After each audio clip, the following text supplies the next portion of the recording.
The scene takes place in the same sterile, neon-lit chamber as the first test, but the atmosphere is more oppressive, with denser shadows and a pulsating musical score that beats like an irregular heartbeat. K sits facing the interrogator, his eyes fixed on the holographic scanner that projects abstract patterns to induce a hypnotic state. The ritual begins again with the recitation of the Nabokovian poem, but this time, K's responses betray a subtle hesitation, and the questions about isolation and effective connections provoke spikes on the monitor. The green waves of the first test turn into chaotic red, signaling instability. The interrogator notes the anomalies in real time, and the session ends abruptly on a certified failure. This scene excels in Villeneuve's stripped-down style, where silence and close-ups on Ryan Gosling's impassive face convey a mounting unease. It operates on multiple narrative and thematic levels, highlighting K's evolution from obedient tool to a being in search of identity. First, it introduces the tragic irony of the character. The constant K from the first test becomes an outcast, his deviations measured in percentages like a death sentence. Gosling's micro-expressions, a blink or a held breath, humanize K without words, contrasting with his robotic recitation. Joshi's reprimand, raw and maternal at once, reveals the system's hypocrisy. She relies on replicants like him to maintain order, yet she instinctively despises them. Thematically, the test explores the fragility of the boundary between machine and human. The words interlinked and cells, which were a mantra of detachment, now become haunted echoes of K's implanted memories, like the wooden horse. This poetic repetition, drawn from Nabokov, symbolizes the mental prisons of replicants, but also their potential for escape through empathy. The questions about love and parenthood strike harder here, as K begins to internalize Rachel's birth secret, shaking his belief in his own artificiality. Villeneuve thus critiques Orwellian surveillance. The baseline is not a tool of care, but a mechanism of corporate and police control, where any humanity is a threat to eradicate. Narratively, this sequence propels the plot toward its emotional climax. K's failure foreshadows his final rebellion, where he chooses humanity at the cost of his life. It inverts the ambiguity of the first Blade Runner by making repression explicit. Humans like Joshi fear dreaming replicants as it questions their supremacy. The scene culminates in a meditation on dystopian solitude, with rain beating against the windows like repressed tears. In essence, this second test transforms failure into a hidden triumph, affirming that deviance is the path to authenticity in a world of simulations. The test's main function is to measure the replicant's emotional stability and adherence to their programmed neutrality. A replicant is expected to process traumatic or emotionally provocative stimuli, such as those related to violence, love, or longing, without exhibiting any significant physiological or emotional deviation from a baseline response. The fear is that a replicant who develops strong, unpredictable emotions might rebel or go rogue. The test involves a rapid-fire call-and-response recitation, featuring emotionally loaded words and phrases, many drawn from Vladimir Nabokov's poem Pale Fire, interspersed with neutral, repetitive affirmations, cells, interlinked, dreadfully distinct. K's expected response is to simply repeat the key words precisely and rapidly, maintaining a steady physiological reading. K's first test after his opening mission is a success, earning him the designation Constant K. His second test, however, is a catastrophic failure. This occurs shortly after he discovers the wooden horse memory, which he believes proves he is the unique, naturally born child of Rick Deckard and Rachel. This revelation grants him a sense of unique identity and purpose. During the second test, K is significantly off baseline. He either hesitates, his voice breaks, or his repetition of the phrases is slightly altered or delayed, all indicating internal emotional turmoil and cognitive conflict. For the LAPD, this means he is unstable and poses a threat. As an LAPD replicant, K's initial essence is predefined. He is a loyal, expendable tool whose purpose is to hunt his own kind. He has a functional but shallow existence, symbolized by his baseline compliance and the artificial nature of his relationship with joy. The discovery of the wooden horse memory and the possibility of being the born replicant shatters this essence. K is suddenly thrust into a state of authenticity, or the search for it, where his existence is defined by his choices and the subjective meaning he assigns to the memory. The unique memory makes him feel like an individual with a past, a destiny, and a soul, a person, not a product. The emotional turbulence that makes him fail the test is the proof of his humanity, or at least his personhood. The test attempts to reduce him to a machine, a predictable system of cells interlinked. But his genuine emotional response to his perceived purpose is too great for the programming to suppress. He can no longer return to the safe, numb obedience of constant K. His emotional off baseline is his internal affirmation of his newfound independent identity. The test failure is a sign of an identity crisis and the successful integration of a false self-narrative into his core being.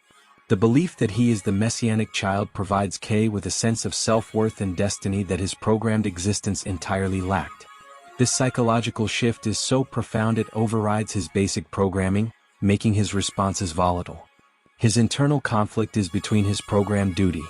This dichotomy creates an intolerable psychological strain, which the test must detect. The failure is the psychological moment of no return. K chooses his self-belief over his official function. The idea of a naturally born replicant is described as a miracle by the replicant resistance and a disaster by his LAPD superior Joshi. The possibility of reproduction grants replicants a soul-like quality, moving them from created objects to beings capable of continuation, which is a profound spiritual distinction. When K believes he is the child, he sees himself as the focal point of this miracle, the potential savior of his species. This elevated spiritual status brings with it immense psychological burden and a profound sense of dread, as he holds the key to the future. His failed test is the moment he accepts his divine, albeit manufactured, calling, a sort of fall from grace in the LAPD's mechanical order, but an ascension in the eyes of the burgeoning replicant consciousness. Ultimately, K's failure in the second baseline test is the ultimate sign of his emotional and moral development. By proving he is off baseline, he proves he has become more than a replicant and is capable of unpredictable human-like action, leading him to his final, selfless, and truly human choice. Returning from a mission where he finds an artifact, a wooden horse evoking a real rather than implanted memory, K cracks under the weight of emerging emotion. His responses falter, his gaze wanders, and the system detects a baseline deviation, classifying him as unstable and condemning him to imminent retirement, a euphemism for execution. This is not a mere physical check. It is an intrusion into the artificial soul, revealing the cracks in a burgeoning consciousness. This moment echoes George Orwell's 1984 novel published in 1949, that cornerstone of dystopian literature where a totalitarian regime, under the iron grip of the party and Big Brother, enforces omnipresent surveillance and ruthless mental control. The thought police there hunt down thought crimes, these slightest ideological or emotional deviations that challenge the official truth. Telescreens, interrogations, and doublethink. This intellectual gymnastics where one represses their own memories to adopt the reality fabricated by the state, are the system's weapons. Winston Smith, the protagonist, is its emblematic victim. His first doubts, recorded in a secret journal, lead him to a detection similar to K's, culminating in the torture of Room 101, where his rebellion is shattered to bend him to obedience. The parallels between these two works are profound and multifaceted. First, the detection of deviance lies at the heart of both control mechanisms. In Blade Runner 2049, the test scans K's emotional responses to spot any instability, like these false memories or emerging emotions that could lead to rebellion. A failure triggers an immediate alert and a fatal sanction, retirement. Similarly, in 1984, the thought police monitor constantly to ferret out thought crimes. The slightest doubt about the party's truth leads to arrest and vaporization, pure erasure. Like K, Winston is off baseline through his questions about identity and memory, and both systems act proactively to smother individuality before it becomes a threat. Next, the control of memory and identity forms a common thread between the two universes. The replicants in Blade Runner 2049 are endowed with implanted memories to simulate humanity without ever surpassing it. The horse artifact shatters this illusion in K, triggering the test's failure. Orwell depicts a party that rewrites history via the Ministry of Truth and imposes doublethink to erase personal memories. Winston resists by simply proclaiming 2 plus 2 is equal to 4. In both cases, forbidden memory is the supreme crime. In 2049, false memories maintain social order. In 1984, true memories are an act of subversion. K's failure thus symbolizes an Orwellian awakening, where questioning one's own reality irreparably cracks the system. Another link weaves around hypnosis and forced repetition, these rituals of submission. K recites poetic and hypnotic phrases to refocus on his programming, but emotion overwhelms him. This evokes the party's collective chants and slogans, "War is peace," or the repetitive interrogations that break Winston, forcing him to adopt newspeak. These ritual recitations are a verbal brainwashing, designed to suppress emotion and impose conformity. K's failure exposes the impotence of this ritual in the face of humanity peeking through, just as Winston's resistances highlight the limits of newspeak. Finally, the consequences of these failures converge toward the suppression of the individual in the name of dystopian order. K is downgraded as defective and hunted as a threat to society. He flees to explore his nascent humanity. Winston, for his part, is cured, in room 101, ultimately loving Big Brother at the cost of his identity. In both narratives, the failure, whether emotional or ideological, leads to annihilation. To preserve totalitarianism, the individual must be crushed. K, like Winston before his capitulation, pays a steep price for his quest for freedom. Although Villeneuve draws more directly from Philip K. Dick than from Orwell, Blade Runner 2049 taps into classic dystopian themes to dissect technological surveillance and dehumanization under an oppressive regime. K's test transcends the science fiction gadget. It is a contemporary metaphor for Big Brother is watching you, where the state, or the corporation, insinuates itself into the mind to extinguish any spark of dissent. If K had succeeded, he would have remained an obedient machine. His failure makes him human and thereby doomed.